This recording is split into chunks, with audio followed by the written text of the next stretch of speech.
चुनावी बॉन्ड घोटाला विश्व के बड़े घोटालों में से एक सिद्ध होगा। कल माननीय उच्चतम न्यायालय में जो जनहित याचिकाएं की गई है पूर्व से, उन जनहित याचिकाओं के वरिष्ठ अधिवक्ताओं के द्वारा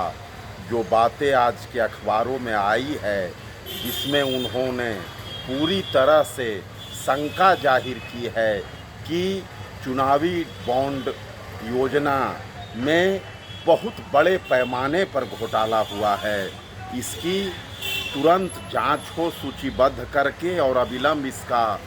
फाइनल फैसला आए, इसकी इंतजार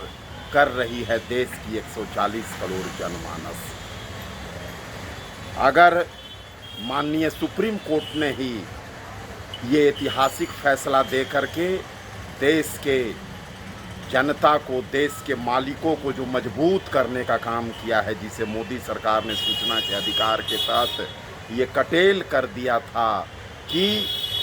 चुनावी बॉन्ड योजना और प्रधानमंत्री योजना के तहत मिलने वाली राशि को जानकारी किसी को नहीं दिया जाएगा। लेकिन माननीय उच्चतम न्यायालय ने ये ऐतिहासिक फैसला दिया कि देश के एक अदना व्यक्ति को भी, एक व्यक्ति को भी, किसी को भी ये पूरी तरह से अधिकार है कि वो सूचना के अधिकार के तहत किस पार्टी को कितना चंदा आया है, उसे मांगने का, डिटेल्स मांगने का उसे अधिकार है। उसकी अधिकार उन्होंने सुदृढ़ बनाया और वैसा ऐतिहासिक फैसला दिया, जिसके बाद आनन फानन में स्टेट बैंक ने लिस्ट दिया और निर्वाचन आयोग ने ये लिस्ट जारी किया कि किस पार्टी को कितना चंदा किसके द्वारा मिला है।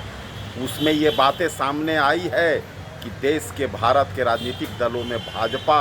ऐसी दल है जिसे 6000 करोड़ से ज़्यादा चुनावी चंदा इलेक्ट्रल बॉन्ड में विगत कुछ वर्षों में आया है,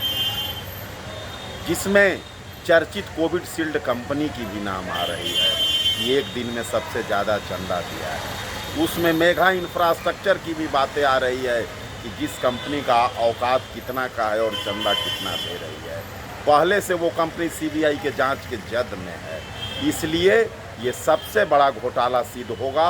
और देश की जनता को इंतजार है इस बड़े घोटाला के माननीय उच्चतम न्यायालय के फैसले पर। और वो फैसला आवेगा उस दिन, निश्चित रूप से देश की जनता को ताकत मिलेगी और ये चीज़ सामने आ जाएगी कि देश का ये सबसे बड़ा ही नहीं, पूरे विश्व का सबसे बड़ा घोटाला हुआ है चुनावी बॉन्ड घोटाला। और उसमें कौन अग्रणी है, कौन लूटने वाला है।